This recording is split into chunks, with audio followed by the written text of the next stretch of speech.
Bonjour tout le monde, aujourd'hui je vous emmène avec moi prendre le tram. À Maurice, les deux transports publics principaux sont le bus et le tram. Un truc un peu drôle, c'est qu'à Maurice on appelle notre tram le métro. Même si c'est pas vraiment un métro, c'est plus un tram qu'autre chose. Mais le nom de ce tram c'est Métro Express, donc c'est comme ça qu'on l'appelle. Ici vous voyez un peu une des gares de métro qu'on a.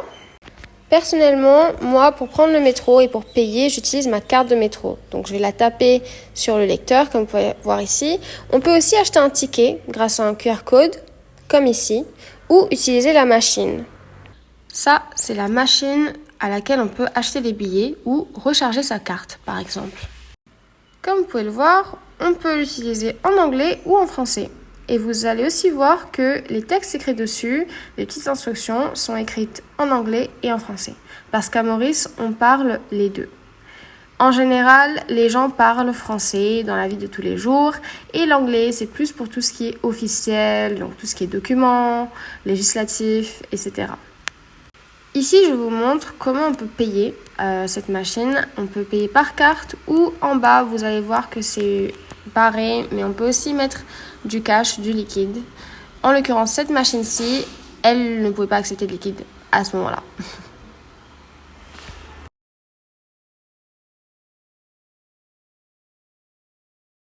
Voici à quoi ressemble cette station en particulier.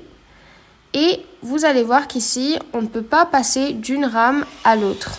Il y a certaines stations où on peut passer d'une rame à l'autre, mais celle-ci, elle est en hauteur. Donc si on veut changer de rame, il faut descendre puis remonter de l'autre côté pour changer de rame.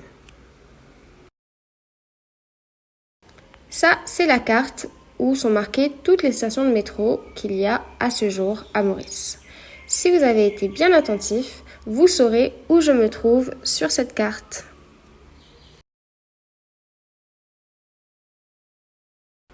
Ça, c'est ce à quoi ressemble le métro à l'intérieur. Vous allez voir que c'est plutôt propre. À l'intérieur du métro, il fait très bon parce qu'il y a la clim et ça fait beaucoup moins de bruit que le bus. Et c'est pour ça que je préfère le métro largement au bus en termes de transport en commun. Un autre avantage, ce sont les paysages que l'on peut voir de la fenêtre du métro. Moi, je les trouve très beaux et c'est très reposant.